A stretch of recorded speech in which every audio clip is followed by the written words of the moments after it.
So now you have a lack of veteran leadership inside of the locker rooms. So a cat come in at 19, this vet is 22. Right. The hell y'all, what the hell he gonna show you? Right. How to unlock certain aspects of 2K. I'm just saying, I'm with you, they're at the same level. Yeah. Straight Shooters Podcast. What's going on, everybody? Welcome back to Straight Shooters Podcast, where we talk real, raw, and just authentic about the game of basketball, current events. Y'all already know. I got to start it off by saying thank you to my boy Wesley Witherspoon for that last episode. You dropped a ton of gems. You gave a lot of game back to the community and 1,000,001 laughs, so we appreciate that. You've been getting your flowers, on and off the court, so we really appreciate that engagement. And if you haven't checked that out, y'all go ahead and tap into that. But without further ado, let's get straight to it. We're going to go ahead and tell y'all, today is a great day for the basketball community, for just trainer development, player development and trainer development, because he's a part of both sides of that, business side of it. This is a guy right here who has years under his belt of high level experience. He's helped train over thousands and thousands of athletes, changed their lives, raised, as he just mentioned to me, a handful of talented guys. Some of them I know, some of them I played against or watched. Ben just came back from unbelievable shout out to Phil Handy for doing the 94 feet of game certification training circuit with guys like shout out Lethal Shooter Chris Matthews and Rico Hines and company. He had guys like Isaiah Thomas there, Danny Green and company, and it was just a wholesome room full of basketball minds, and you just exchange knowledge, and instead of gatekeeping, you want to innovate the game, and that's what I love to see from a guy like of his stature. And he was one of the spokespersons there, guys. He was at the table. He's not from the outside looking in. He's at the table, y'all. This is a guy who has trained every level, from the youngest of the young to high school phenoms, NBA, WNBA, Olympic. You name it, FIBA, you name it, he's done it. On top of that, he's gone globally and been a lead at all these different camps from Japan, Spain, Belize, France. The list is long, Colombia, and been a head trainer running these and giving back so much game to the basketball community globally. Guys, it doesn't get any bigger than this. I'm sure that he's living out a dream in his mind, but, to have someone on a platform like this where we talked a lot of basketball, it's like going to the grocery store and you see the ice cream aisle and you see the store brand, but then you see Haagen-Dazs. Okay? Then you see Talenti. This is what we're dealing with, y'all. And, I'm grateful that he's here. Without further ado, ladies and gentlemen, Dorian Lee. Man, I apprate you, brother. Yes, sir. Good. Yes, sir. So I had to look around. I didn't know who was he talking about. I'm looking over my shoulder. So for the people out there that know your face, they gonna know what you about. But the people out there who don't, let them know, a little bit of a background story on you, what you come from, and where you're at now in the season of life. I'm gonna see. Can I do this one quickly? I'm gonna be 54 in a while, so it's been a long journey. I started playing at the age of 8. Okay.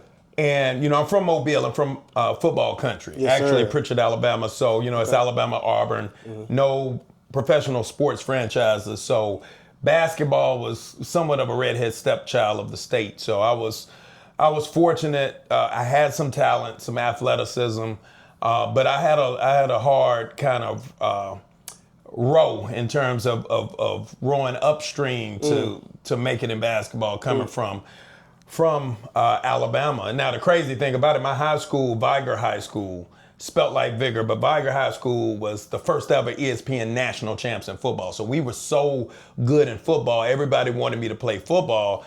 And I would have been, literally, I could have pretty much written my own ticket if I played football. I would have been a big wide receiver or a big free safety. Yeah. But I didn't love the sport. It's my mind is a mind. I got to have activity. And if I'm a receiver and I'm getting 10 targets in 3 hours, bro, I ain't gonna be out there. Right. So I need to have some action where I can impose my will on both sides of the ball every second of the game. It's not, possessions that you go off and you come back on and we switch teams. For me, mentally, I needed to flow. So basketball was that thing, and I really turned myself into a player. Still wasn't perfect as a player, but I had so much athleticism, so much explosiveness that it carried me for quite some time. So. Right, so you played in college as well. Yep. It was North Florida? Yep, University of North Florida. I went JUCO first. So I tell the story all the time. I had no offers coming out of high school. I had 2 knee surgeries. You can see the scars. I've had 7 surgeries, 5 on one knee, 2 on the other. Wow.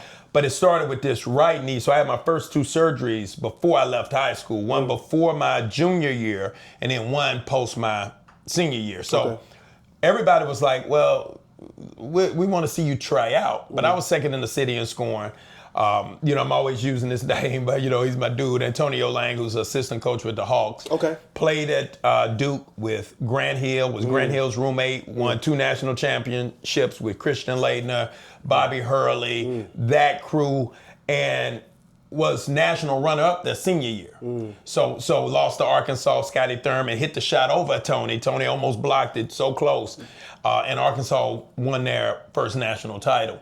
And I was second in the city in scoring. We had an all-county team that consisted of John Piku, who ended up going to LSU playing with Shaq. We had Jason Caffey, who played at Alabama, played with the Bulls as part of that, that dynasty they had during the time in which they won 6 championships. He was on that second half of it. And, man, I knew I could play. Went to North Florida after, a really great JUCO career. And it was, again, I always tell the story, and I'm going to tell it every time so you can see it over and over again. It was the laughingstock JUCO. It's where we used to roast cats. This is where you going. And guess who on media day smiling? Me. Right. I'm on media day, and everybody like, damn, you ended up going to Bishop. Yeah, Bishop gave me a shot, and it taught you a lesson about humbling yourself. Yes, sir. And taking opportunities. So I understand opportunities. And ironically, 35 years later now, 35 years later, I'm having similar conversations with parents about JUCO, and they're looking at it like it's for academic rejects. And then I always have to come back and say I was a qualifier, high ACT score, I just didn't have offers. And at that time, that was a pathway. I go from JUCO, no offers.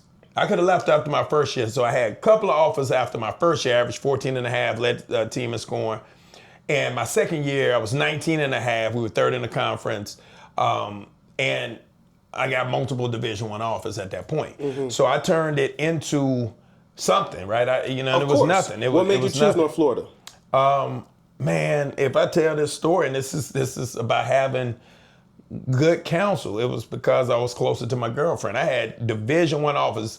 North Florida was D2 at the time. I had McNeese State, Southeast Louisiana, Western Carolina. And so my final 2 was Western Carolina and then North Florida. Yeah. Western Carolina was just too far away from my girlfriend at the time. And, somebody I ain't been with in 20-some years. So I made a decision that, could be a life-altering decision based on a temporary situation. And now I should have married her. She was the one. I should have married her. Hey, I messed that up. Maybe she's watching, y'all. I messed that up, but that's another story. And then I ended up going to North Florida. And I thought the basketball would be the easy transition. And that turned out to be the hardest transition. The social life, everything else was great. And it was because I was a little still rough around the edges. I came into a situation where I had players who I knew I was better than. But I didn't understand the politics at the time. So I didn't understand the deals that had already been made. We had some Division I transfers coming in from Stetson, from Wofford, some other places, New Mexico State, Stanford.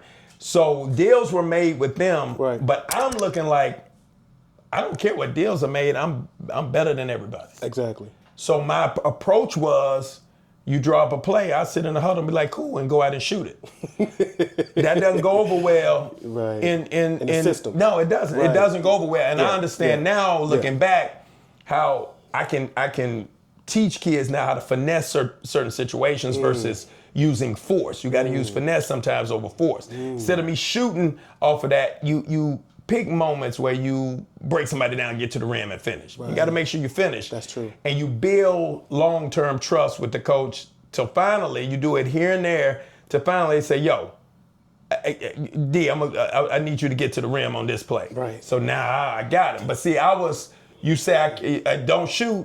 To me, that was, okay, I'm gonna shoot every time now. Right. So I was always in the doghouse. So still led them in scoring my junior year. Was so crazy about it. Probably led the country in points per minute too. That's something I never even really talked about. You can go down my line. It was 16 points, 18 minutes. 18 points in 17 minutes. I had 18 and 5 against San Diego State. Almost upset San Diego State in their own tournament.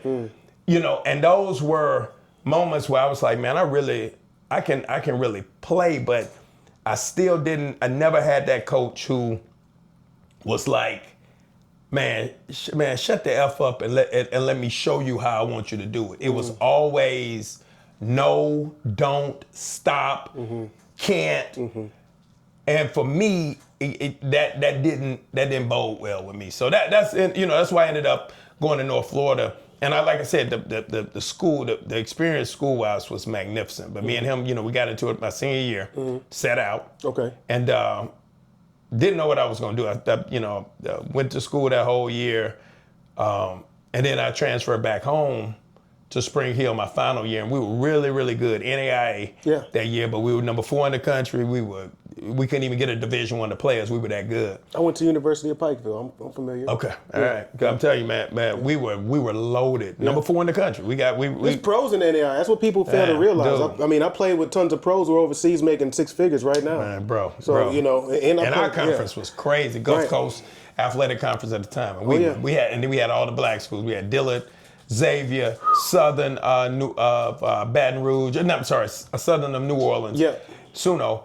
And we had University of Mobile. Man, we were loaded. Right. We were we played at the white school at the conference. Yeah. And so going into those spots, they used to be going off, calling us everything, sellouts, everything you want to. But it was some really tough, fun environments to go in and really rock. So it was tough. It was tough. For sure. Yeah, you had over 1,600 points, career points, over 400 rebounds, over 200 steals, over 100 blocks. And while you were at JUCO, you were an all-star there, so you were clearly an All-American. Yeah. So those close to it. Those stats right there speak for themselves. And back to what you said about just like always being told no, can't, stop. That is something that I've seen so many players go through, including myself, but I've seen so many players go through it, and it can make or break your future in a sense if you don't understand what you still are capable of doing at the trajectory of what your potential can be. Yeah, man. Yeah.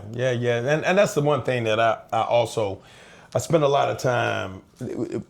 People believe that our job is running folks around cones all day. But 90% of what we do is really counseling, talking people off the ledge, talking to parents, helping them navigate and make decisions that are very, very vital and important. Yeah. The window is already open about this much. And I'm telling you, it will close in a millisecond. And if you don't get through it at that time, all that coming back around, trying to get it back open, it really doesn't happen. So, it's important that we kind of express to them, some of the things that can help improve their chances of accomplishing whatever they want to accomplish, whether it's to get to the degree, get to a 4-year school, whatever the case may be, play professionally. A lot of that stuff starts with your college decision. It starts with your high school preparation to get to the college level. You become a pro earlier than the day you sign a professional contract. So that's something that I'm always trying to get parents to understand, because I think it's very, very difficult for them to understand and for players to understand, because they don't know it. It's uncharted territory. They don't know anybody usually who's done it. And if they know someone who's done it, they may have done it not through the sweat of their brow. They may have been talented, uber talented. Right, yeah. And just was on the right trajectory. Yeah. But it wasn't necessarily from just absolute hard work. Right. You got to find the stories of people who are closely related to your path. Might be undersized, might be, at a smaller school in high school, might not have the respect, whatever. You find their path, that's it closely resembles the path that you might have to take. And that's when I think you really can go to that next level, when you start to see folks most like you and try to kind of map out a similar path to where you want to get. Oh, for sure. Those are gems right there. I hope y'all listening, because I mean, a lot of young athletes that want to take the game serious. It's a struggle because they don't know where to start, because their parents also have no idea. Absolutely. And like, their parents, if you didn't come from basketball lineage like some of these guys do, they don't know what direction to go in. And then they think they're going in the right direction, and their parents are going off of what they think their kid knows. Yeah. And it's just a circle jerk. And you got parents who are doctors, parents who are working 2 to 3 jobs, parents who are, in the army, in the military, parents who are like, you got all these different cards dealt, and no one's telling you the right way. Yeah, but see, again, I talk about it. Basketball is one of the most disrespected sports in the world. You don't have the disrespect of other sports. And again, every podcast, this is not exclusive that I'm saying right now. Every podcast I've been on, I've said the same thing. Most disrespected sport, because everybody has hung up a basket in the backyard. Everybody's played at some level. We don't look at it with the same respect as we do golf or tennis or positional coaching inside of football, like quarterback coaching. Automatically, we don't think your dad can just go out there and help you become an elite quarterback. But basketball has gotten to that point where you do need really elite instruction to shorten the learning curve. Can you learn it? Absolutely. It's not about can you learn it, it's when you learn it. And will you be able to learn it in time to show people and it give you an advantage? Right. So if you learn it after you finish playing, it doesn't serve you justice, that much benefit, right? So I'm trying to get people to learn it in a shorter period of time. And so having gone through these processes, certain stuff that I'm teaching literally took me 35, 40 years to formulate, and I can teach it to you in 5 to 10 minutes. And that's not an exaggeration, that's real talk. So imagine somebody else going through it. Some people might get it quickly. Some people might take them 35 years. You don't have a 35-year window to play, right? You understand what I'm saying? So you got to get to that point, man, where you're able to get information from those around you and then apply that information quickly, and it'll help you get where you need to get. Yeah, I think that you have a unique outlook at it because, like we just spoke on off the camera, the health science degree that you got, it changes things. And of course, all the certifications and that's everything that you have, it plays a role into the high levelness. But that degree it's a psychological degree too, because it's health science. You got to think. Not every trainer has that psyche side of things. Yeah. And like you said, a lot of them are just doing cone work. Yeah. And so one of the things, when I went to, you mentioned Phil, and shout out to Phil Handy. Shout out Phil, yes. For giving a platform to trainers like myself. Right. One of the originals kind of that threw this thing off, like really jumped it off, and we have so many people inside of the space, and a lot of us who was there in the beginning who really kind of gave people the visual of how this was supposed to look. Oftentimes people forget those people. Right. Now, for me, I could care less, because every time I look online and I see somebody do something, I know exactly where it comes from. The world might not know, but I understand my imprint and my mark on the game. Absolutely. People won't always know. It doesn't matter if they know where it came from. But for me, Phil gave an opportunity for me to share some stuff that literally I've been doing for around 17, 18 years. I've been training for 23 at the 94 feet. So I talked about the physiological mechanisms inside of player development. I talked about myotatic stretch reflex, reflex arcs, and also about the game changer, differential relaxation. So all of these are separate but connected in a way. So if you're looking at a player and you're saying, yo, man, you gotta relax when you playing. Or, bro, you gotta be stronger with the ball. Or, my dude, you gotta have better hands.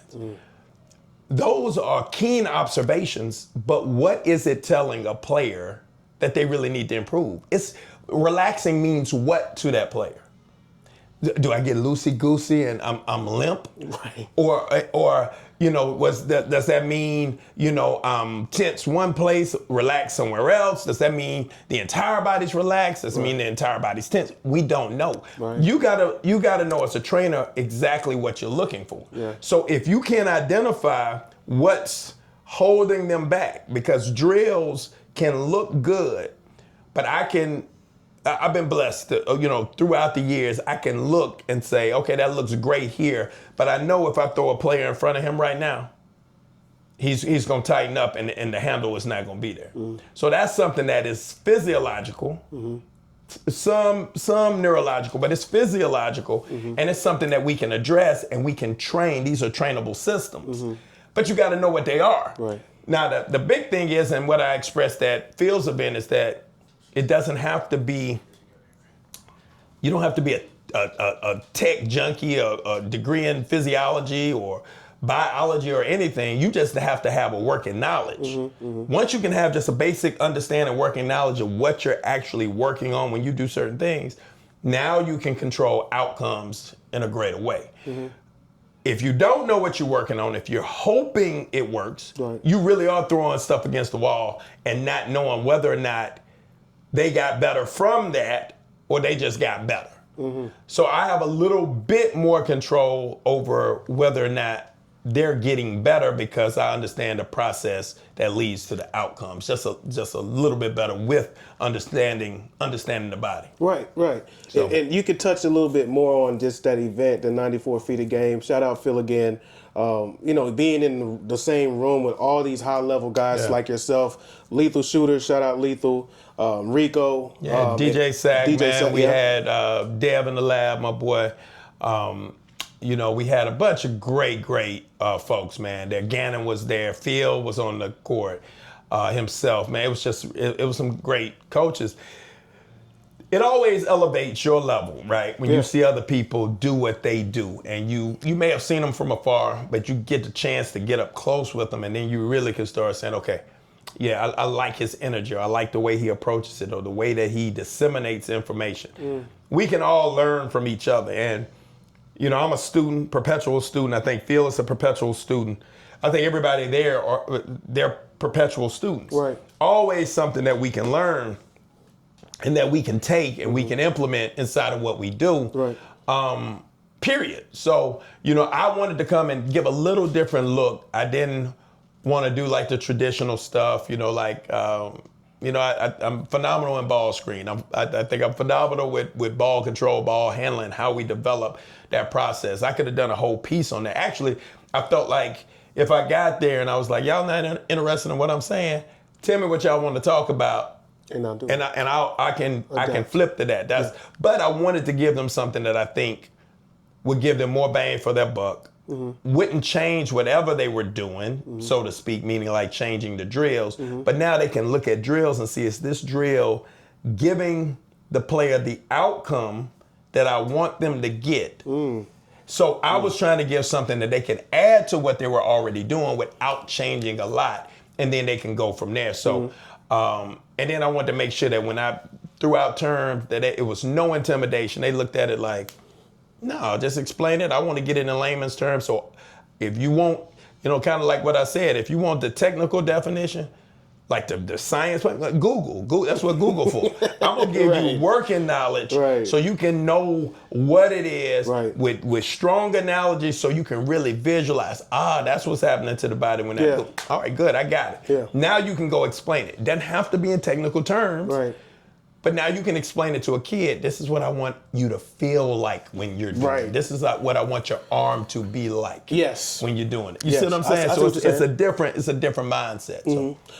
I got a few different questions for you now that we've dug deep. Again, shout out to 94 Feet. That was amazing. I watched every bit of that content. I learned a few things, and I was just reading the feedback, and everyone was just in awe of the phenomenal game that was given by Dorian himself and every trainer that was involved. So, that is what the game needs to be taken to the next level, to innovate. It's important for the game and for the youth, because we want to take the game further than it's ever been taken. Absolutely. So I've got a couple questions just to kind of just tinker with your basketball mind, and then we could go ahead and shift again. How do you feel about NIL deals in college? I love it. I negotiated 3 for players this year, right? Oh, wow. And we are here, right? That's the first thing we need to recognize about this. We can have whatever opinion we want about it. Oh, it's not right. They should do this. Doesn't matter. We're here. Yeah. So now we got to help kids navigate this process. So I'm a firm believer. My dad, rest his soul. And I didn't know until the funeral that he had a different opinion. I didn't know he had a different opinion until my brother's eulogy. When he eulogized my dad, he mentioned that he had a different opinion of what I'm about to tell you. So at my dad's funeral, my brother said my dad was unwavering. He never changed his mind on anything. Then he said, you know what? Yeah, he did. He changed his mind on one thing. He said they were watching some draft. I don't know if it was the NBA draft, the NFL draft, or whatever. But when the ticker went across the bottom, $3 million signing bonus, $2 million signing bonus. He didn't know whatever it was at that time. My dad said, "Hold, time out. He got $3 million guaranteed before he even played." And my brother was like, "Yeah, Dad." He was like, "Hell, I'll leave school too." Right. And so I never knew that conversation, right? Yeah. Because every conversation I had with my dad, guess what it was about? I say, "Dad," because my mind from the very beginning was, I'm gonna be a pro athlete. Right. That was, I had no other. And you accomplished that. Yeah, to an extent, not the way I wanted to. Right. I consider myself somewhat of a failure with that, but I did, Yes, right? Yes. My problem, when I asked him, I said, "Dad, would you be cool if I say I left school early or whatever?" He said, "Well, son, let me ask you a question." He said, "How long has Notre Dame been there?" And I was like, I said, "Dad, I don't know." I said, maybe 1870 something or something like that. I said, "I'm not sure." I said, "So how long it's been there?" He said, "Don't worry about how long it's been there. It'll be there 5 more years after you make your money." Right. So when he said that, it changed everything, because our youth is fleeting. We don't have perpetual youth. We can't go get our degree, get our PhD, and then now we're gonna come back and play in the league. No, bro, you got a window. I keep telling you this about this small window. That's a fact. So we got a window in college with this NIL to make money. Yeah. We got a window to play professionally. Everything else can be accomplished after that. So what is the worst case scenario, right? We were talking about reclassing. I hold a kid back. That kid gets held back. And I'm not talking about kids who are garbage. I'm talking about kids who can hoop. Right? We ain't talking about no stink, no coleslaws. We talking about cats who can really hoop. Yeah. So if I hold you back for a year, okay, and that 1 year, because you could really play, right, and you might not have been physically mature or whatever, can lead you to $350,000 your first year, $700,000 your second year, 1.5 your third year, and $3 million your senior year in college. You telling me you wouldn't hold the kid back, reclass him for 1 year? Because you're gonna reclass anyway. You're gonna reclass either on the front end or the back end. That's true. So you're gonna reclass, hold back, or you're gonna go to prep school or post grad or JUCO. And then you're gonna go. So somewhere along the line, I like that. Yeah. you can catch up. Yeah. Right? Yeah. So that's the problem. Red shirt. Red shirt. Yeah. Man, it's so many. You're gonna reclass somewhere along the line. Right. So why does it bother people to reclass now? Right. They're cheating. They're this and that. Are they cheating on the back end? Right. Are they cheating when they red shirt? Right. Are they? We got to ask these questions. Yeah. Because I think most of this goes back to these kind of knee-jerk reactions, right? I've always believed this, and I haven't thought about it since, but I just believe it. So yeah, it's wrong. Right. No, think about it before you say it's wrong. Really think about it. For 1 year, you really think that's going to affect, oh yeah, he only going to work 39 years in corporate America instead of 40. It's not going to affect anything in the grand scheme of things. So for me, the NIL is here. I'm happy it's here. Mm-hmm. I do believe in deferred compensation over immediately handing cats money. Okay. Because SWS exists, sudden wealth syndrome, and it happens with lottery winners. It happens with anybody who gets large windfalls. So for me, I believe in deferred compensation. We pay players enough where they can survive. So for instance, you make, $350,000 your first year. You telling me $50,000 can't hold you for the whole year? That's true. Like really, and that $300 goes in a trust. And then once you complete your degree, you have a release. Then once you complete another whatever, you get a master's, you might get a release. Or you can present a plan that you're about to buy a home or start a business. Now I can get a release of funds. Now you're going to get your money at some point.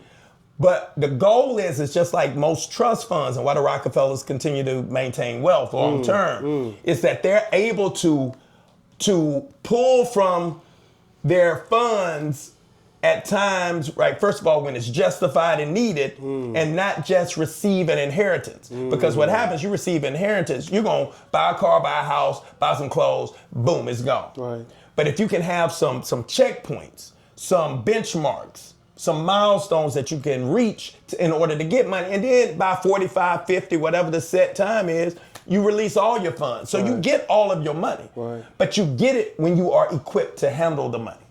So I believe that the NIL should be structured more along a trust standpoint where they do have some allowances, and they still can even have each year out of it. If you got 10 million each year, they can get $100,000 of it until year whatever. Well, it's accruing interest and everything else. So it's still benefiting them, but it gives them an opportunity to, to get themselves equipped and ready to handle the money. And you can get all of it if you meet certain benchmarks. Like you meet certain benchmarks early enough, boom, now you can release it. Right. But it just ensures that you are giving these kids a true opportunity to create generational wealth, because what we're getting NIL right now, and I mean it, I don't care if it's, $250 for 2 years, that's $500,000. Right. You're getting cost of living on top of that in college, so that's another about $140,000, $120,000 over that time. So you're getting about $620. It's no reason that you shouldn't be set for life if that money is put in a IUL, put in a trust. You should literally be set for life. And I think also to piggyback off what you're saying is, and basically everything you're saying is financial literacy. How many families come up and they don't know or understand financial literacy because it wasn't taught, or they didn't learn it, or it wasn't poured into them, or they didn't do their research. Or it's just never no money to have financial literacy. If it ain't no money, how do you learn it? Exactly. You know what I'm saying? That's very true. It just wasn't enough around. Like we understand basics, budgeting, saving. We don't understand investing, growing, tax sheltering. We don't really understand it. And that's what needs to go along now with NIL, in my opinion. Facts. Now, the deferred compensation also lends to a bigger issue, meaning cats lay down once they get their money sometimes. That's true. So unless we're going to have this collectively bargain like a true CBA, like that we have in professional sports, where it's punitive damages for you not performing or showing up or whatever, and you can be fined and you can be suspended without pay. If we haven't gotten to that, the deferred compensation gives you a little bit more incentive as well. But I believe we should move towards a collectively bargained environment inside of the NCAA. So it would be a players' union. Right. It would be it's professional sports already, but it is. We need that. So I agree. I like that take. That's a great take. I hope y'all taking notes. That was the best take I've heard of NIL. Yeah. That was amazing. Also, too, let's move to the next question. What do you think the NBA is missing right now? What is the NBA missing? Experience. So, and I've talked about this, and it's not going to change. So, what happens what people don't understand, when salaries go up. Right. All right. right. So because I got a lot goes into it. Number one, Okay. Owners don't buy franchises to make money. Because if it was something that is a cash cow, the wealthiest people in the world would buy the franchises. Right. Usually, your wealthiest people in the world never invest. Bill Gates, the Steve Jobs when he was alive, the Warren Buffetts, they don't invest in franchises. Why? Because the overhead is so great, the margins are small. However, valuation at the sale of the franchises where they really make their money. Right. Right. It has to be it's a hobby ownership. Mm-hmm. It's not a this is my business ownership. Right. All of the people that own franchises made their money already doing other stuff. Yeah, right. So that's what we gotta always be mindful. Oh man, these owners, they wouldn't have a franchise if the kids decided not to play. Man, they'll still have their businesses. The only people would hurt would be the players in the league. That's true. Who's sitting out and don't want to play. That's true. Cause ain't that many spots, 6'9" at McDonald's, 6'9" working at at Amazon. Yeah. This is an opportunity for wealth. So we gotta kind of change that mindset. But with that, once the salaries went up with this latest CBA, you have top heavy teams. You got 3 players making, now when you look at OKC making 200. Man, 250 or some I forgot what it was a year. If it's 70 million, so 70, 60 is 130 plus 50, like almost 200 million per season. That's insane. So now are you gonna fill out the rest of that roster with these what I call the middle class guys? Right. People that would be, so remember, think about these type of players. Lance Stevensons, Yep. Matt Barnes, Right. maybe Stackhouses, maybe Udonis Haslams. People that are super big, Derek Fishers, that are big in your locker room that really change the culture. Oh, yeah. Like you got a vet on the team that's like, everybody looks to like, yo, no, that person has been eliminated. So you got big salaries and you got rookies, second, third year of their deal because they got to be able to still turn somewhat of a profit. Right. So the new CBA almost squeezed out the middleman in a sense. So now you have a lack of veteran leadership inside of the locker rooms. So a cat come in at 19, this vet is 22. Right. The hell y'all, what the hell he gonna show you? Right. How to unlock certain aspects of 2K. I'm just saying, I'm with you, they're at the same level. Yeah, right. You gonna teach them how to dress? Right. You gonna teach them, and I even say this is this is not about morality. Yeah. So hear me. I suggest kids handle their business with women. Mm-hmm. But even if you're handling stuff, some of the best will show you, son, don't be out Wilding. If you're gonna have something going on, I'm just gonna keep it like that. Yeah. You don't put that out. This is how you handle it. Right. You don't show up here with that person. And I'm not here to discuss morality, but it is something that takes place. So we gotta be honest and talk about Absolutely. it. Because we're afraid to talk about this type of stuff. Absolutely. But this is the type of stuff that gets kids hemmed up. That's true. They don't understand because they just naive and green. That's what old school vets used to do. They used to go out buy them suits. This is how you dress when you go in here. Yeah, I like the fashion stuff, but it's a time and place for when you wearing this and when you need a suit, a tie, and all of that good stuff. Nowadays you got the chains. Everybody got a chain on. So you that's got the bling bling. I'm talking about the bust down chains. Absolutely. Like they spending half of their NIL check on them chains, man. Because guy like AJ, whatever his name is, the guy that's going to BYU, he can afford to do it because he's $5 million. Yeah, he's 1 year. Yeah, $5 million. Yeah, he got from what? Was that Red Bull, $5 right? million. No, that was from BYU. That was his. Yeah, he got. That was from BYU. Yeah, he did, and his other deals, man. I mean, this could be a crazy year. He made. I'm gonna be honest with you. What AJ got. Oh my goodness. I think would make him and y'all can look it up, 8th or 9th highest paid coach in college basketball.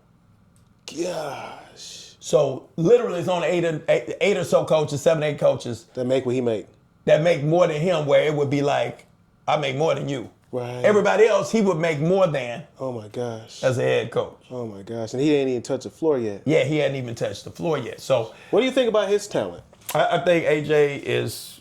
I like him. I love Me too. AJ, but I still think it's obvious holes in his game. I think Darren Peterson is by far the best player that's Coming in. coming into college right now. Like he's just such a complete game. He's such a special talent. He's so skilled. His head to heads, he never folds. He never backs down. They actually had some great bump. Yeah. He and AJ head to head. Yeah, I saw that. Mhm. They had some great bump. AJ still needs to polish some stuff. I does. really like him. He's a guy that I know. Like for instance, if I got somebody like AJ, it's 3 or 4 quick things, right? That he would have to embrace, but it would shoot him. It would shoot him into the stratosphere because he already has the natural gifts. You can't teach that. Right. But the stuff he doesn't have, all can be taught. Right. The stuff he has, you really can't teach. He a dog. Yeah. He a pit bull. Yeah. But it's just some small skill items that Right. can help him go to another level. So Okay.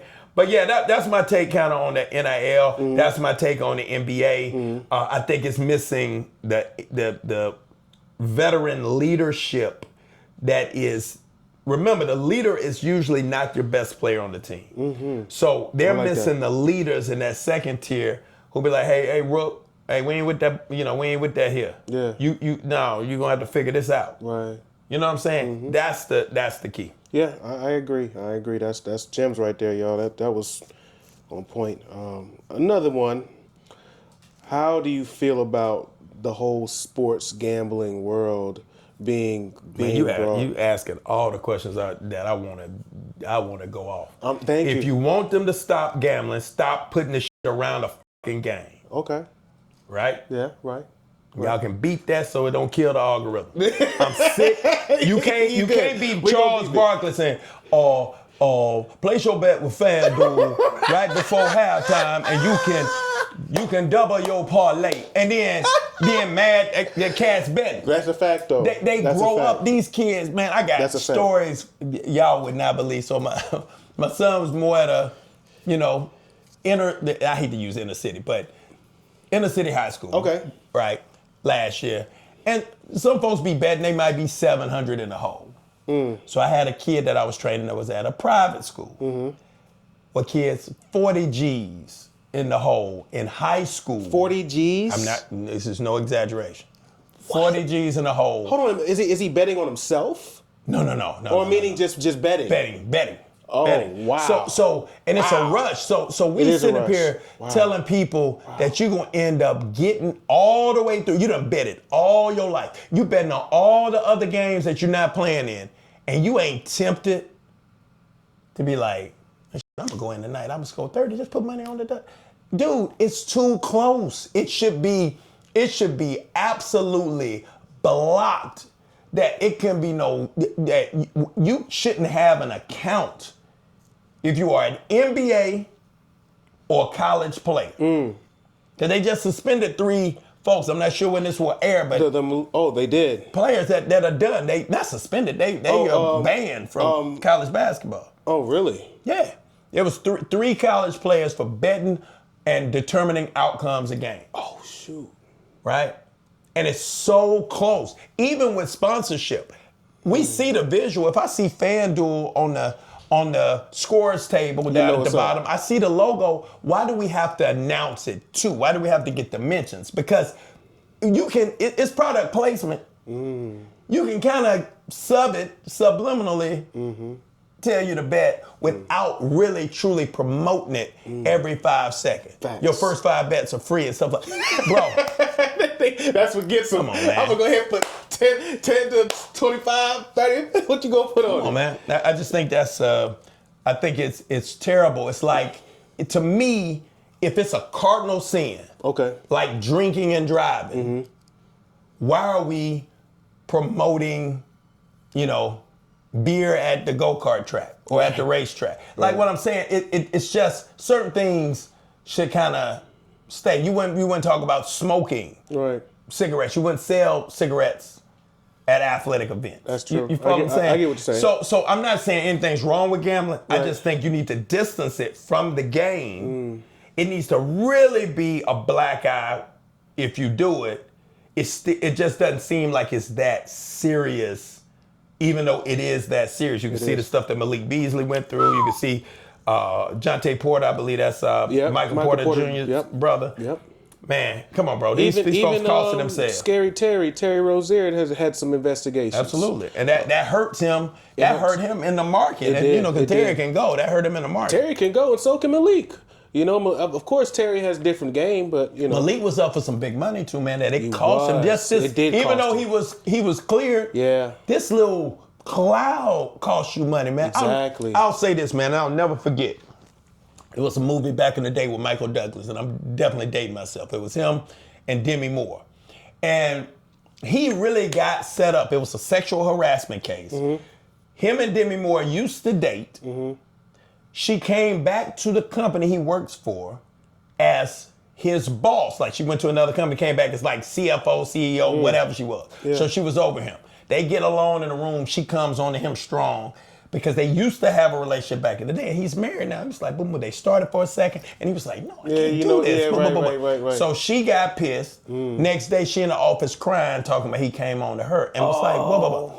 But I will never forget this. You know how certain moments in movies just stand out. Yeah. His wife was walking back with him, and he was pleading, like, I didn't do it. She came on to me, And she was just like, did you even like it? Were you attracted to her? And he was like, but that ain't the point. And she said, and you know what she said? She finally said, you know what? Stop it. You don't have to answer that. All people will ever remember is that you were involved in something sleazy. That's true. So even if you exonerated, you innocent, people just gonna remember. Then Malik had a little gambling or somebody. Yeah. Even though but you're gonna remember gambling. So now gambling is associated with him, even though he's innocent. Yeah. As with sexual assaults, I like that. With drug charges. Yeah, I like that. I like that analogy. That was good. You gotta make sure that you kind of free of that look, that cloud. Of impropriety. Yeah, I'm glad you touched on sports betting because that's a huge thing, and I want to get into you kind of mentioned it earlier. What traits are required by a coach in your opinion to be successful at the highest level? Right now, strictly you got to know your stuff, but relatability, being able to relate to kids. But not to the point where you're the kid. It still has to be a delineation between authority and, subordination. I like that. But you still can be. You can relate to them. You can understand this generation, what motivates them, things of that nature. So, because you got to be more of a psychologist and a salesman and a therapist. It's so much you got to be now in today's age because, people pull the mental health card easily in this space. That's not saying that mental health isn't a serious issue. That's right. I hate when soon as you say anything like you think people abuse it, just like people abuse therapy speak, narcissism, spiritual healing, my journey, let's save space for. And they just overuse all of these that don't even apply in their situation. No, you just an asshole. Right. They ain't got nothing to do with you. That's what you are, but you want to try, my early childhood trauma make me no, you're an asshole. Right? All of that stuff is simple. We do too much of that type of stuff. So when you say mental health, they got to be cognizant because you never know with all of the information out and you see money grabs happening. Kid could just be having a bad day and this coach scream at him and they go into the whole, I've been abused and da. Now, does that happen? Come on, man. We've been on college courts. Yeah. Yes, you getting you some stuff that's abuse. Absolutely. Some stuff is not abuse. Absolutely. Some stuff is just accountability and whole. So it's just so much you gotta deal with. But I think relatability. I think knowing how to utilize your players to the best of their ability, and this is the one key I think that most coaches miss at every level. You got to be able to use players now to help you win while getting them better to advance their careers. Most coaches are going to hold them in a space only for them to win and whether they get better to move further. Like if you got a 6'4" center in high school, yes, I might need him kind of in that space to win, but I need to be allowing him to step out, to handle the ball so I can, you give me this, I got to give you this so that you can go beyond where we are right now. Most coaches don't have the ability to win now and improve players for the future at the same time. That's huge. That's huge. Hey, coaches, I hope y'all watching, man, because, that was one of the ones. I mean, every great coach that I played for did that, in a sense. And I played for a great coach, rest his soul, Coach David Boyd. David was, man, Great so good. Man. He's old school, five players, 6 players deep, and he ain't gonna, But he could relate. He could relate to kids that people don't think he could relate to. Yes, he could. Any black kid, he could, man. That's true. That's true. Boy was tough. Rest his soul. Yes, rest his soul. Had a lot of kids that played with him. Yes, sir. Yes, sir. So, what did basketball teach you on how to approach life? That life, and I wrote about it in my book. Life is, basketball is life sped up over 32 minutes, 40 minutes, or 48 minutes, or 44 if you're in the WNBA. And what does that mean? Everything that you have to do in life, you got to do in basketball. Absolutely. You have to manage time. You have to learn to play when you are ahead. You got to learn to play when you're behind. And I liken this to a lot of things. You behind in life. And say you just got laid off of a job. You got maybe $15,000 in savings. So you got to try to figure out what I'm going to do. I still got to pay the mortgage until I find another job. Do you take the $15,000, fly to Vegas, put it on the roulette table, and try to win your year's salary back in one day? Or do you strategically chip away? Get a free throw, get a layup, get a steal, force a turnover. Do you understand what I'm saying? I do. That's really life. That is. Right? What about when you way ahead? I got $1 billion saved going into my last year before retirement, and somebody comes to me and say, hey man, I got this crazy new invention. It's gonna cost $1 billion. Bro, could you give me the $1 billion? This is a surefire, can't miss. Do you 1 year away from retirement take all your $1 billion and put it in? Same thing. If you up 30, do you keep coming down jacking 3? That's true. So it's all the exact same thing. You got to be a great leader. Yeah. You got to be a great follower at the same time. You got to be able to execute, strategize. You got to be able to follow the plan, right? And the truth is, you got some breaks or whatever, but that clock eventually runs out. That's basketball to me. When they say ball is life, I don't think they think it like this. I think ball is life. Facts. Right? That's different for me. That's real. That's real. That's the best answer. Y'all need a notepad and pen out now. I mean, this is beautiful. Best player currently in the NBA, in your opinion? That's a tough one, man. You got to give me one. You can give me a few that you like, but you gotta give me one. All right, so let's just run down who I like. Yeah. I used to be a big Giannis fan. Okay. But used to be, you said. Yeah, I used to be. I used to be really high on Giannis. I think Giannis started to duck the accountability. Ooh. And this is a tough one. And I love, even if he saw this, I want him to know the type of love that I'm sharing this with. He probably criticized. Yeah. I remember Filet was at an all-star event. You talking about my boy Filet? Filet. Hey, I talk to him all the time on social, man. Shout out Filet, man. That's my dog, man. So Filet asked him. So Filet got some pass at an all-star, so they get to ask some questions at a press conference. So he said, "Man, dog, you so nice. He's talking to Giannis like this. You so nice. Do you feel like you really got to develop a jump shot to go to the next level, or you just?" And then Giannis just immediately, "No, Magic Johnson couldn't shoot. I don't have to develop a jump. And for me, it was like, okay, this is a place that I struggle. Right. So I'm just gonna dismiss, and I'm gonna use people like Magic. Magic could shoot.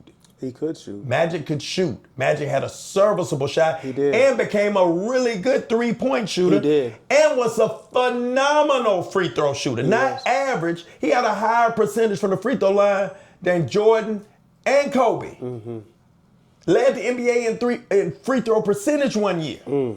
So don't, first of all, don't misrepresent Magic. Right. But don't also walk away from the responsibility. In my opinion, and I'm not judge or juror, but I would have been like, look, absolutely, I gotta improve it. Absolutely. You know, that's part of being a great. It's gonna be flaws in your game. It's gonna be some chinks. I've done well with my skill set, but I think that could open up even more. And I guess what I'm gonna do? I'm gonna be in this gym, continue to work. And when he said that, it kind of was like, I don't know, it just seemed like 5 years ago. And to prove this point, and I'll send it to you for you to put on the screen, before he ever won an MVP, this was 2017 on Facebook. Still got the screenshot.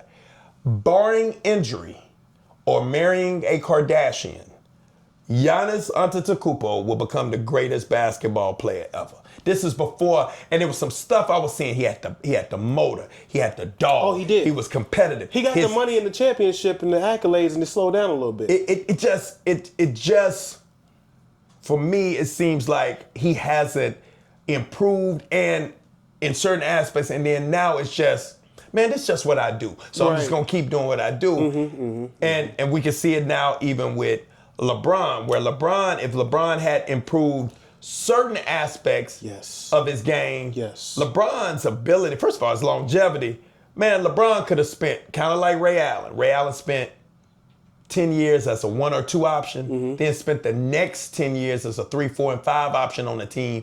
And literally, we could argue he was just as impactful as a 3, 4, 5 option. LeBron could have been a stretch 4 from hell. Draymond?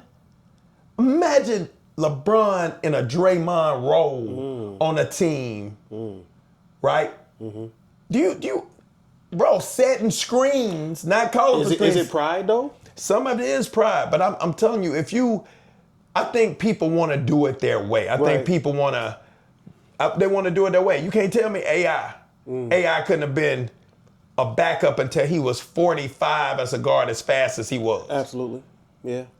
But he had to be a star. Yeah, he had to be. So it's gonna be tough, man. So long story short, let's get back to the list. I think Shea is tough. I still think Kyrie is tough. I still think Steph, to me, is the most impactful player in the NBA in terms of the stress that he puts on defenses. Absolutely. Luka, I used to be in love with Luka. He's kind of like Giannis. I saw your post the other. I was crying at that. Yeah, I thought Luka, when Luka was fresh out of EuroLeague, his style of play, he was still hungry, was different. Now he's gotten into that slow down, beat the basketball, high usage rate scenario that cannot win championships. It can win games, it can get to finals. But you can't beat teams with systems playing like that. That's true. So you're going to always be, it's just like James Harden. They're very similar. James Harden can get you wins. He can get you regular season wins. He can't get you chips because of the style of play. So it's two different styles, and I want you to understand this is how I start to grade players. Shea is tough. Steph is incredible. Kyrie is still tough. Yes. I think Kawhi is still good when available. I think he's really, really good. Look what I'm talking about. Joker is the best in the league. Thank you. Joker is the best player. I you. don't even know why that's slipping. Thank you. So we put those on the table. It's two types of efficiency, right? It's stat sheet efficiency and real-time efficiency.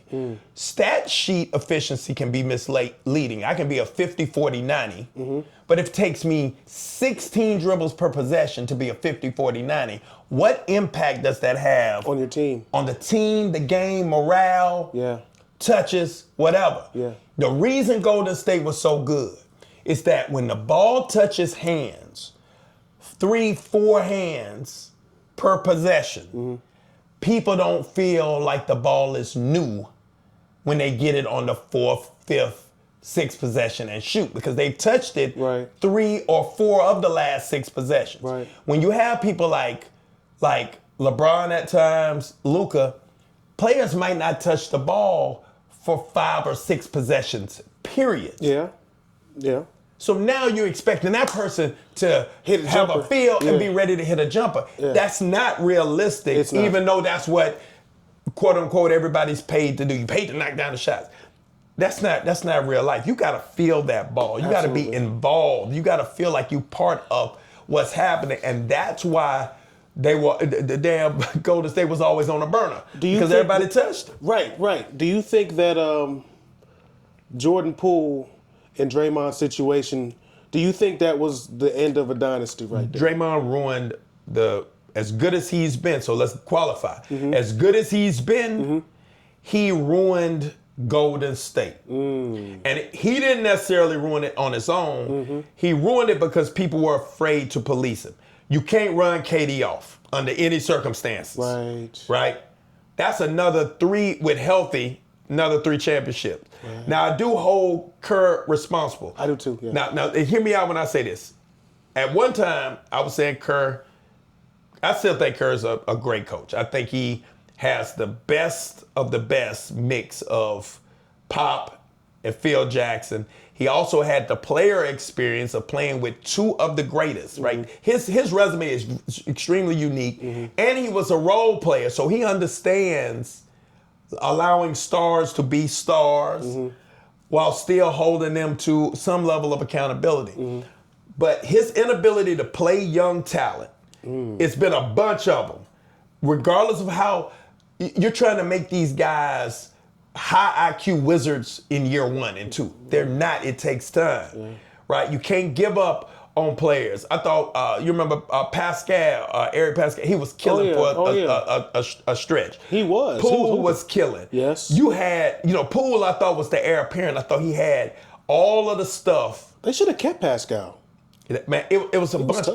I couldn't He understand was like a some of stretch these. 4 kind of guy. Yeah, he was tough. Some of these decisions. There could be other stuff Kaminga. behind the scenes. Kaminga. Yeah. They just not, to me, they didn't handle the youth, the young talent, and they were playing too many minutes with the big guys. That's why KD got hurt. That's why Clay eventually got hurt. Right. It's too many minutes. Right. So it was a combination. I think Draymond ruined it because even though he is that motivational, spiritual leader, whatever, Yeah.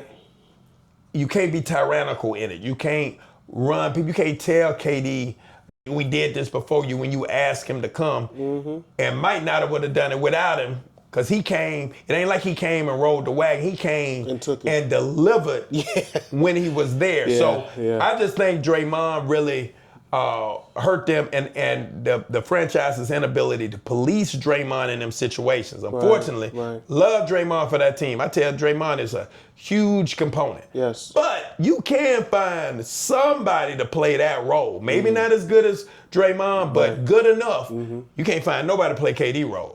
Right. Hard to find anybody to play Jordan Poole role. Yeah. That's the stuff you got to make.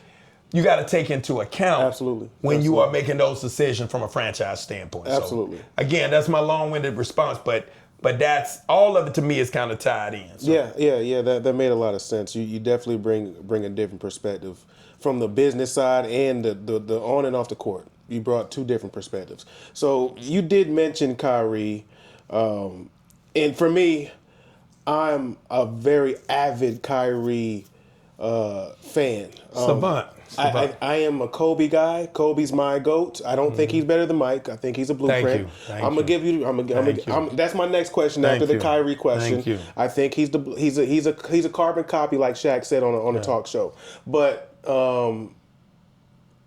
thoughts on Kyrie as a player, because I want to know where he lies for you skill set wise, because it's very hard to find a guy or really think about a guy. I don't even think Allen Iverson is better than him. But, that's just my opinion. But, I mean, how do you feel about Kyrie Irving? And See, it's always, it's tricky when you talk about Kyrie.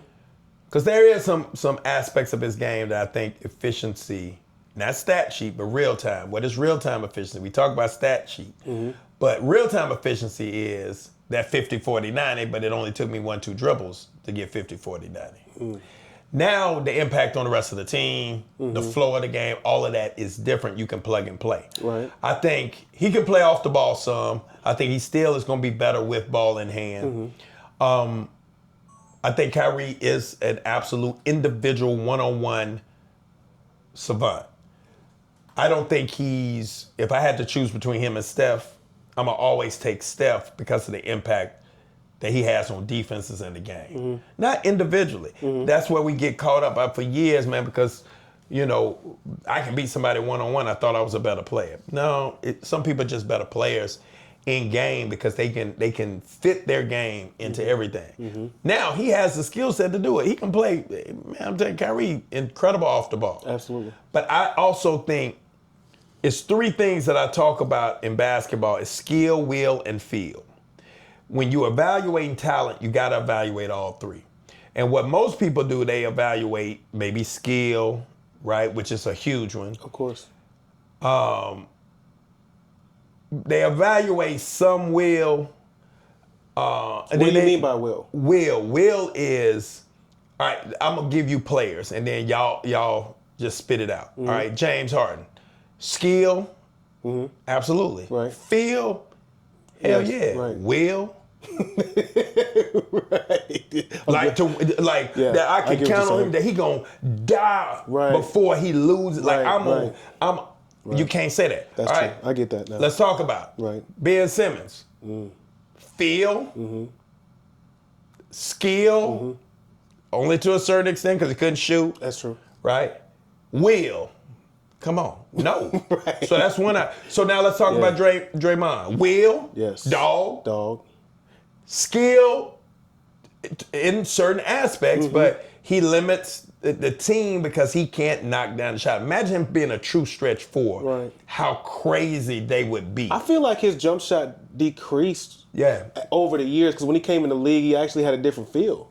He had a different feel. I remember watching him. And he got a great feel for the game. Yeah, he does. But it's the skill. So Yeah. when you start looking at these greats, the pantheons of the pantheon of great players, Magic, Yep. skill, will, feel. Yes. Jordan, Same. skill, will, feel. Bird, skill, will, feel. Joker, skill, will, feel. Shea, skill, will, feel. Yeah. Giannis, will at times. Right. Skill, Yeah. you can't say he's highly skilled. Yeah. You can't say his feel is uber great. Right. Not saying that they don't have any of it, but I'm talking about really at that elite GOAT level. So when we're evaluating players, I think we have to look more to that. So when you look at Kyrie, skill, individual feel. Does he have team feel the way he has individual feel? I think that's a big asterisk for him because a lot of ball clubs he played for, that was an issue. Like you said, team morality. You got to see how your teammates, feel about you. Absolutely. It's important. Like me playing, you playing. That's important. When you go to the locker room and that's your boy when you get to the dorm, but when you get in practice, he ain't even looking your way. And what you say, will. Kyrie's missed a lot of games in his career. He has. Kyrie has had other moments where it's like, why do I have to do this or whatever? Right. I'm not talking about off the court stuff, Right, but even right. like, why do we even need a coach with Steve Nash? That's true. That's true. What's your will for just winning? Now, again, individual, his will when he got somebody in front of him. It's over with. Come on, bro. So that's why I say if you got a qualified statement, and I know on the internet they'll chop up stuff, it'll be presented in such a way. But if people hear what I'm really saying, Right. individually, he's all of that. Team wise, is he all of that? So skill, will, feel as an individual, 100%. But skill, will, feel as part of a team. Skill, feel, will. Yeah. You see what I'm saying? Yeah, I see it. So that's what I'm saying. But individually, Yeah. he's the most aesthetically pleasing Yes. player Yes. outside of MJ. I like that answer because he They can both they almost a tie for me. How beautiful. It ain't nothing more. When you watch Kyrie go, you just like, Right. Like you sucking lemons. Like, Right. Like, right. It's next level, right? you know what I'm saying? Every time you see him. Yeah, man. He's next level, man. So he's special, man. Yes, he is. So on to the next question. Since we touched on that, we can talk about I know you're a Jordan guy, but you got to give me at least a list of 3 to 5 guys in your GOAT conversation. Mine's simple, man. I got Jordan. Okay. Magic Bird. Okay. I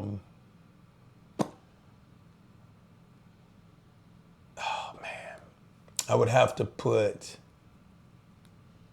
Joker actually in there and Steph. No Kobe? No, like for me, Kobe, it's if you're a 2.0, Okay. you've never heard of updated software that was not better than the original software. Ooh.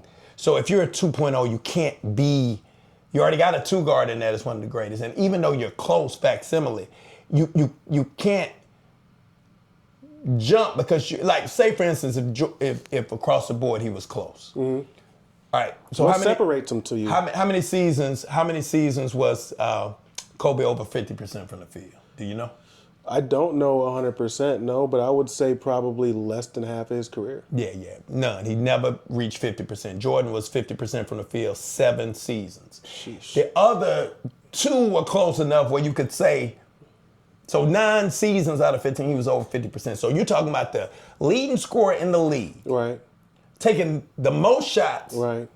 But being the most efficient 2 guard in the league while taking the most shots. Now we're gonna argue. Y'all keep forgetting that MJ overlapped. He played with AIs, he did, right. Grant Hills, everybody, and still led the leagues in scoring during the time in which they played, including Kobe. Shaq. Shaq. So we keep acting like these eras don't overlap. We got a large enough sample size, and they ain't even get a chance to play the monster that was MJ 84 to 93. They ain't even play that dude. Right. Yeah, he's definitely. They ain't play. So that would be my 5. I think, honestly, and then people gonna say I'm hating on LeBron. I'll put LeBron outside of the top 5, but the reason I say this, now LeBron has the greatest career of any player who has ever played. Okay. It's only 3 or 4 even in that conversation. What are the 3 or 4? Moses Malone. People, you got to go look at his stuff. Moses. Yeah, I'm familiar with Moses. Yeah. Carl Malone. Carl was tough, man. And Kareem. That's when y'all start looking at like the numbers long term, the number of MVPs is, man, they were insane. Rebounds, the blocks, everything. Carl's numbers was crazy. They had great statistical careers. I think LeBron is the top. I think the longevity, all of that stuff has its place. But we have to acknowledge certain things. We keep saying longevity makes you great. Let me ask y'all this, for everybody out there in YouTube land, or wherever we gonna air this. Who's a better shooter, Mahmoud Abdul-Rauf or Jason Kidd? I think Mahmoud. Okay. Everybody knows Mahmoud's a better shooter. Right. Who has the most career threes? Ever made? Out of Jason and Mahmoud. It's simple. Jason Kidd. Yeah, exactly. Right. All right. Does that make, because he has more total threes than Mahmoud, does that make him a better shooter than Mahmoud? No. No. No. All right. We know this. So because you have the most points or the most rebounds doesn't make you the best player. Even in football, the most yards don't make you the best running back. Because people would argue with Walter Payton or Barry Sanders more than Emmitt Smith. But he has the most yards. So that gives you some level of a mark of how great LeBron is. But in the era with Steph Curry and LeBron, you can argue that Steph dominated this era absolutely more than LeBron. I would say so. That would be my argument. Even during the Heat era, though, that was a different era then. Yeah, but he didn't. You got to realize, it wasn't, for my opinion, it wasn't sheer domination. He really, D-Wade. Yeah. Carried. He did carry. You know, he did a lot of work. And they lost the one they shouldn't have. They lost. Literally, they should have. They should have won 4. No, man, they should have been 1-3. Either way, because they were supposed to beat OKC. They were. That was easy. San Antonio beat the brakes off of them one beat the time, brakes off and them. then San Antonio had them beat with Ray Allen. They did. You see what I'm saying? They did. So it was a. I look at the domination when that team was put together. They should have swept. They should have been 4-0 because of the talent. Exactly. So that's my opinion on that. Yeah. So that's my top. Jordan, Magic, Bird, Steph. Yeah, and you threw Joker in there. And Joker. Okay. And then the next five, you still got. I gotta have Wilt. My man got to be in there. Then you start looking at LeBron's. If Wilt's in there, I can't really even put it. Shaq. It's hard to put Shaq. Tim Duncan, I think, should be in there. I like that. That's where we start getting into it. And then maybe you could put Kobe inside the top 10. At that point, but you still got to have a power forward, a Barkley or a Malone. And as much as I love Barkley, I would have to put Karl ahead of him at the power forward position. So, him, Tim Duncan, forget the championships. I'm looking at just pure talent and domination. Pound for pound skill. Yep. I like that answer. Great answer. I want to know your thought process on Cooper Flag and Ace Bailey. So which one are you leaning towards more? And you can elaborate on that part. For me, I love Ace talent. Ace talent is Georgia boy. Crazy. Yeah. I like Ace talent. I like a lot is going to be contingent on how Ace, first of all, gets implemented quickly, because players like Ace could fall out and you don't even see him anymore if they don't implement him and give him the confidence early. So a lot is going to be based on how Utah uses him immediately. That's true. That's important. Cooper is going to have more time. They're not going to dismiss him as quickly. So my only fear is that if, just say Ace is not getting it quickly enough for people, that they move on. But from a athletic talent perspective, I don't care about length and height, height and all that other stuff they felt was different, or he was lower, height or shorter wingspan. All that stuff is irrelevant. Ace, I really like Ace. I think Ace has a high upside. So you taking him over Cooper is what you're saying? Well, me probably, because he's more attractive to me as an offensive player.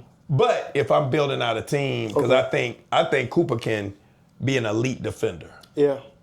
That's the only edge that I would give. I think he's a long, rangy, great timing.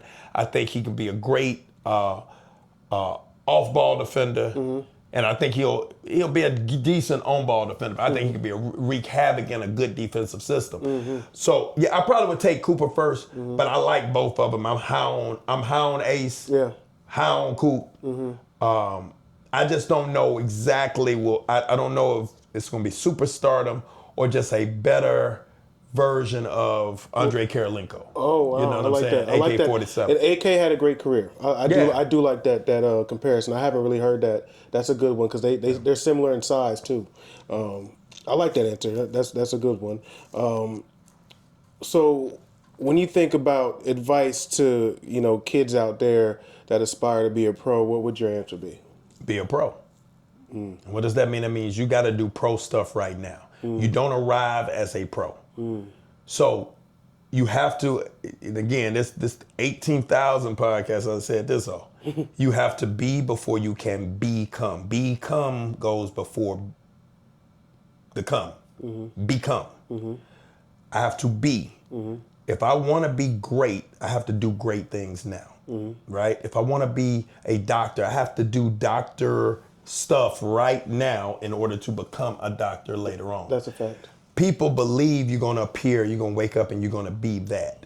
Not if you're not doing those things. So my thing would be evaluate what pros do, modify for the level you are. Like if a pro work out 4 hours a day, you ain't got the time with school and all that other stuff, but you need to set a schedule that's consistent. Consistency is greater than quantity of time. The consistency of time, the scheduling of the time, the developing of the habits that you don't you don't veer away from. It's consistent. I get up at 5 every morning, or I get up at 6. Doesn't matter if you do it in the evening. As long as it's the same time every evening and you don't deviate. And you don't allow anything to get in the way. You have to be before you can become. So to me, that's how you be a pro. I think I'm a little different than everybody else. I think becoming a pro is a lot easier than people think. Right? When you look at the odds, when you say somebody 1 in 3,000, and that's using all of the numbers. That means 550,000 high school athletes, another 500,000 overseas. You talk about all of that. Number one, you played on teams. You've seen teams. Out of high school teams in Atlanta, the average team don't even have one Division I prospect. That's true. So all the 500,000 playing aren't even high-level potential players. Some play for different reasons. Some like the camaraderie. Some just like want to be part of the team. They want to be doctors. I don't care about playing on professional sports. Right. So when you start to, if you're using Pareto's principle, only 20% of those are really going to be people who want to do it. Of that 100,000, only 20% is going to have the talent to do it. Out of that, now 20,000, only 2,000 are going to have the work ethic, talent, resources to make it happen. Right? And then out of that, 200 are going to have the ability to overcome the adversity, the will, the talent, and work ethic to do it. So now you instead of looking at 1 in 3,000, you might be looking at 1 in 200, 1 in 250. Right. It's not quite as hard. You just got to be the one who can stand the test of time and still standing. Most people will quit before they even get to that because they have an idea, Kevin, of how it should be. You understand what I'm saying? It's got to be a linear path. I got to go to Milton when Boyd was there. I got to go to North Carolina and win a national title. Then I got to go first round. And if I don't want to play. I just don't think this is for me. Right? Your path can be different. I had a winding path, but I loved hoop enough for me to chase that winding path. Most people want a linear path, and sometimes it's not a linear path. You know, that path is up, down, but always remember the reason you have to go different routes is because you pick up things along the route that's needed for the trip. On a linear path, you may miss the things you really need. You go this long route. I say it all the time, getting here to the studio for the podcast, probably about 30 or 40 different routes to take. Which one is the right route? Which one's the right one? I want you to think about that. Tell me, which one is the right route? Getting here, it doesn't matter about the route. Well, somebody's gonna say, well, you need to judge the best route by the quickest route. Well, the quickest route might have gone past everything but a gas station and I'm running out of gas. The longer route might have had 3 or 4 gas stations, so I was able to gas up, go in, drink, grab some food before I got here. So that would be the right path for me because I needed some stuff along the way that I needed to get in order to get here. So a lot of times we think this winding path, but the winding path was building resilience. Finding the coach that was going to give you the confidence you needed, but you would have missed that had you went this path. So I look at all of that from a more global standpoint than a local standpoint, and I mean global from a big picture thinking versus just a small thought process type of thinking. Yeah, that was amazing. You know, just breaking down the different perspectives and that, you know, Jordan Lloyd, shout out my boy Jordan, he mentioned a similar answer when we had our episode at Milton, and he was just like, there is no one path. And he basically said the same thing you said, and it's crazy because there's so many successful people when you think about even people who are, whether they're doctors or celebrities or athletes, a lot of them say the same thing. Some of them do have that linear path, and that's just their path, but a lot of people don't. And you know, you're gonna go through the maze. And you know, I'm a firm believer in that. You know, I tell my son that all the time. You know, it's not always gonna go exactly how you expect it to go. Absolutely. You know, and so piggybacking on that last statement, what does fatherhood mean to you, Mr. Dorian? For me, it means a lot. Like I have 6 kids. Okay. So 3 girls, 3 boys, and they range from 34 down to 2. Okay. So I got all of it. I had my Hands girls full, man. Yeah, girls early. I got 3 and of them. I have those moments. Like even now raising my boys. You know, I'm not married, so not having being divorced and not having 2 parents in the household creates vulnerable spots in rearing kids because kids naturally can play the odds against the middle, like the ends against the middle. Absolutely. So for me, that's a problem. So where if you're on the same page, it's easier to rear kids versus when you have with someone who has a philosophy and someone else who has a philosophy, and now we're our ideology is not lining up. When in reality, for me, I love my kids with a different type of love.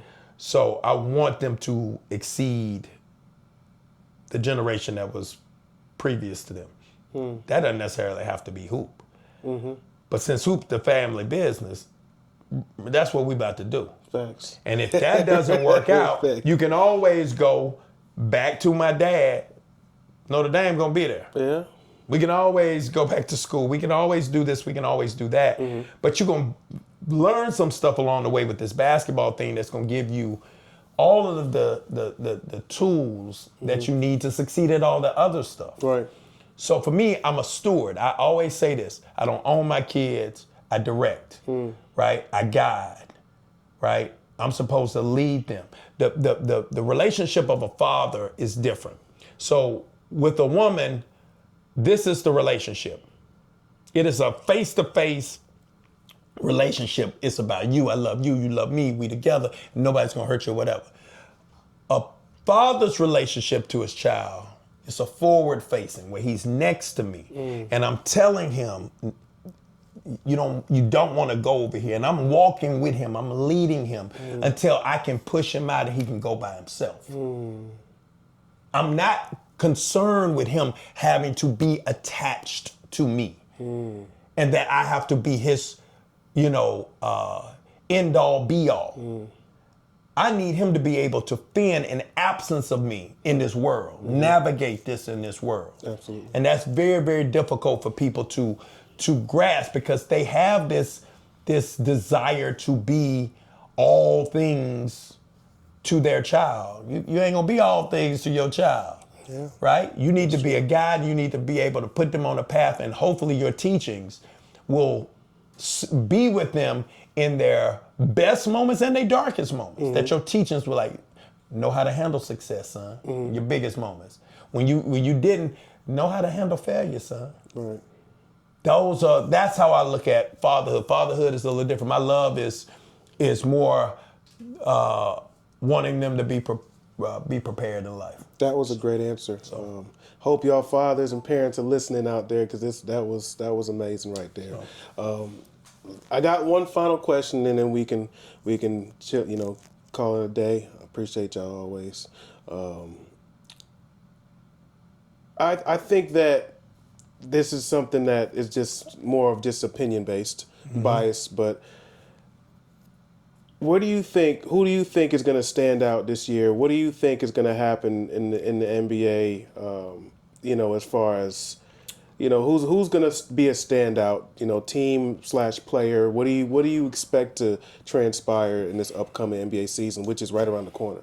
Here's the funny thing about the NBA. I don't know if I can answer that because it's always so much movement right inside of the game, especially with the level of free agency. That's now. true. I still think OKC is there. I'm not sure with Michael Porter Jr. leaving. I was always a big fan of Denver because they have the core pieces, but those core pieces haven't locked in the way that they could have locked in after the championship. Seems like they almost got a little complacent. And I think that's part of it. I heard Mike Malone was tough, but I believe that's part of probably the friction he had because he was like, bro, we can't lose this edge. I think New York is an interesting piece now that they got rid of Tibbs. And I'm again, not a huge fan of Tibbs. I know a lot of people swear by him. I just think he has some deficiencies from a mental standpoint, Right. and not talking. I just think he has some things that doesn't allow him to see players as humans. I think he sees them as machines, robots, literally that you can ride until they keel over. You don't stop to get them water. You don't feed them. You let them keel over, and you jump on another horse and ride it until it dies. You jump. It's not a connection to the humanity of the player, which doesn't allow you to get the most, in my opinion, out of the players. Absolutely. You wear them down versus giving them the energy to pull out everything that's in. Yeah. Right. So I think Mike Brown, if Mike Brown can get them to buy in, I like Mike Brown. I think he is He's got a player's coach feel. I think he can be good, but he's demanding. Yeah, he's demanding, and so they're gonna have to go to that next level. I tell people all the time, you're gonna have to do something that you've never done if you're expecting to get something that you've never gotten. If they want to win, they're gonna have to go there. So I would say, still kind of high on New York. I don't know exactly. It was so late in the year with Halliburton getting hurt. I really like Indiana. Yeah, But now that changes everything. it does. Portland could have some, They got Dame back. and Drew. Oh yeah, they have Drew too. Yeah. And then they have the young cats, Shaden Sharp and company over there. Yeah, they got some. The foreign guy, Yes, absolutely. I can't say. So his they name. got got some stuff. If they can, if Chauncey can get it all together, I think they got some stuff. But do. odds on it's going to be OKC. Yeah. I think a healthy Dallas. Don't know when Kyrie coming back, but even before he comes back, they got a chance. They do. They got some folks, man. I'm a Laker guy. I've been a 20-year Laker fan. So Yeah, I, they I, done. They gonna be ass. Double ass and trash. So and that ain't hating on. They just double ass and trash. They don't have no. They don't have. They just don't we have got enough. JJ over there, man. Oh man. No, man, and you know it's similar to Doug Gottlieb. man. I think we all have this thing, and I'm aware of it. Yeah. Most people don't. Most people are sideline coaches. Like everybody's a genius when they ain't sitting on the bench having to draw it up. When you get on that bench, I used to say the seat from the assistant coach's position to the head coach, this 3 inches is about 2,000 miles. Now, if you behind the bench, that's about 10,000 miles. But it doesn't seem like you right here. We right here. That's the same. All I gotta do is move over to this seat. Not when people looking over your shoulder for the answers. Right. Versus you looking over their shoulders, picking apart the answers. Right. Man, we shouldn't be doing this. But now when you got to get in there. Right. So I think JJ came in with this, I got. At the end of the day, bro, if you ain't got the horses, you ain't got the horses. When you acquiescing to the biggest horse, you're not going to be able to control the rest of the horses. So at the end of the day, man, they got to have more of a system to win, and they don't have the defense to win, in my opinion. They just don't have it. They don't. Right? It hurts my heart. It's but personnel-wise. They two best players defensively now have become somewhat of liabilities. Yeah. That's their biggest issue. Offensively, come on, man, they not gonna have no huge problem. Right. But can you stop anybody? So Exactly. that's gonna be a problem with the Lakers. Yeah, defense wins championships. How do you think the Celtics will play? This will be the last one. Without Tatum in the lineup. We're gonna see. I love seeing these. These are the moments where we're gonna see can Brown carry the load. We always argue that point. We do. Can he do it? Right. We will see now. I think even though Porzingis didn't play a whole bunch, I think that's a big loss. I think Drew is I don't know why they let him go. I love Drew. Drew's one of my favorite guards. Dude, when you got two, because I worked with his brother Justin. We was in the gym today. So that's what's up. Shout out Justin Holiday, man. Really, really incredible person, man. But I was just saying. All the Holidays can play, by the way. All of them, man. Yeah. They're just family, man. And they're knowing a little bit more about the background now that both parents played, and they were just ahead of their time. Right. They always played hard because their dad was a hard worker. That stuff to me, it's why 3 of those kids get in the league. Absolutely, absolutely, absolutely. You know, ain't good. Ain't just like no average players. It's not just luck either. You know, like it's Absolutely. It's happening. But what I said to him, I was like, bro, it's almost cheating to have Drew Holiday and a Derek White as role players on the team. Yeah. Man, on the second half of the NBA order, the bottom 15 teams, either one of them could probably lead. They could be first or second in scoring. Absolutely. On the bottom 15 teams in the league. Absolutely. And that's your two role players on the Celtics. Man, bro, that's a cheat code. You gotta resign them. You got to, right. You have to. Right. You resign, Derek, but you don't. Drew is. I think he a wild card, man. Why you say that? I just think he a wild card. I think he an important piece. He a piece you can't be without. I think Drew Holiday with somebody like Boston is you're gonna see far more important than he's far more important than they think he was. Right. To the team. They knew he was important, but I think they relying on Pritchard to step up. yeah, too. Pritchard's good, but Pritchard has some size deficiencies. Like, man, Drew is a defender, bro. He's a dog. I'm telling you. So, I don't know, man. I don't know. How you think they going to do? I don't really. I mean, I don't have a problem with Pritchard, but I do think that it's a downgrade. I'm glad they kept. Offensively, Pritchard is a monster. Offensively, he can go, but that's a lot of defensively, guys in the NBA. You know, I mean, defensively, can he stay in front of these guards? I don't know. You know, for 82, I don't know. I mean, do I think Brown could carry the load? Yes. Will they be successful with him doing that? That's a wild card, like you said. So, I mean, Brown, he's more of like a humanity guy. Like he wants people to know he's intelligent. He wants people. He's a whole different identity than Tatum. Yeah. He's like he's the people's champ kind of. I just saw shout out my mom. My mom works at Georgia Tech. He just did a whole talk in the Georgia Tech library, and he's talking about just. Tech stuff. Tech and generational wealth and business. Like he's a different kind of breed. And not to say Tatum isn't, because I actually like Tatum too. I think he gets the wrong kind of flack, but that's due to his will, like you said. He has the will because they won, but he's a little soft in moments. Right. But. Yeah, man.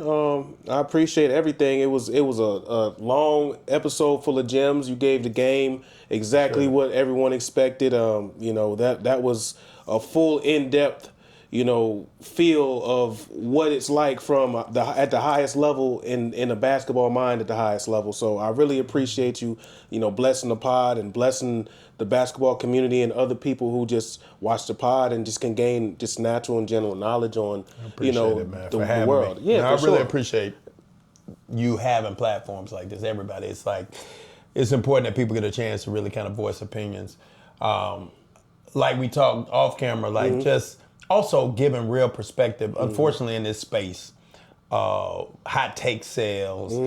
People love to say people are hating, but it's nothing I'm gonna say that I really can't back up with data or, if you stop and listen long enough, you'll be like, okay, you got a point here. I don't hate on players. I think it's room for everybody, but I think also in this day and age, we gotta be okay with telling the truth about players. I think that's the thing right now that's in life too, difficult. That's facts. That's in life in general too, because you see what's going on out here. A lot of things getting exposed ever since 2025 hit. It's sad, man. It's crazy. Do you listen to music? Yeah, I do. A little bit. Are you a Drake or Kendrick guy? Before we you don't want to get me start on that. I always say this. I like talking in a little code. Like for me. It's funny how Drake's streaming sales are still whatever higher than everybody's. It's not even close. You always have to be mindful. If someone is accused of being an industry plant, they can only be beaten by someone who's an industry plant. No industry plant is going to lose to somebody who's not an industry plant. Right, you got to have the machine behind you. It's impossible. Right. And you talk about winning a Grammy for Not Like Us. Like, come on, man. Drake done had banger after banger after banger, and you ain't won no Grammy. And then the diss song for the people can say what they ever. Listen, you talking about the Family Matters song? Whichever one. Which one that won the what didn't Not Like Us win the? Oh, you talking Grammy? About Kendrick's diss track? Yeah, Not Like Us. That's right. He won a Grammy for dissing Drake. Yeah, he did. Yeah. I don't think Drake has he won a Grammy?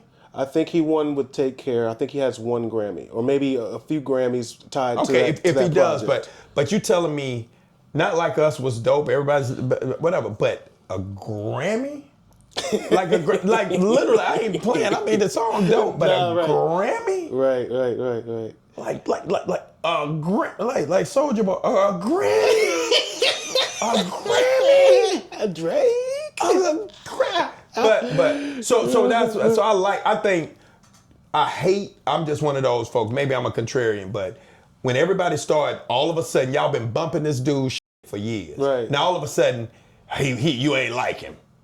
Man, stop. Y'all, everybody was listening to Drake. That's true. And still hating on Drake online and playing Drake in their car. Come on, man. Yeah, we got to stop, man. We got this thing in our community. I'm just going to keep it a buck. And that's my final take on this, man. We love the appearance of what we deem as blackness. But we continue to act as if we are monolithic in our views. You don't have to be lock, stock, and barrel what every other black person believes. You can have your own opinion, right? That does not make you a sellout. That does not make you not black enough. That does not. Every other culture has differences of opinion. We're the only ones that will dismiss folks. And here's the sad part about it.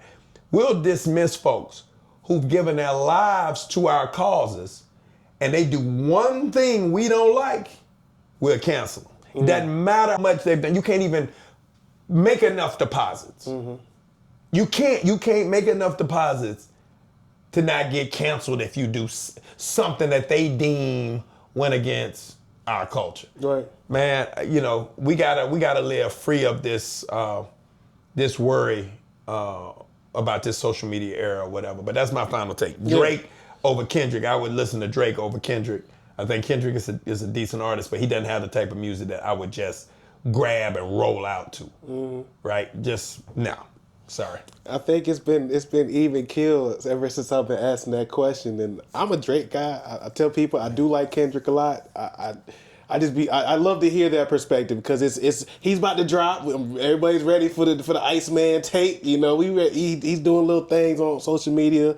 If a man is accused of being an industry plant, how do you beat an industry plant unless you're an industry plant? That's all I'm saying. Hey man, we gonna drop the mic on that note. I love that. That was a great one. He ain't lying though. I agree. Man, I appreciate you being on the show, man. Everything was great, man. Thank y'all. Always over and out, man. Y'all be safe. All right, baby.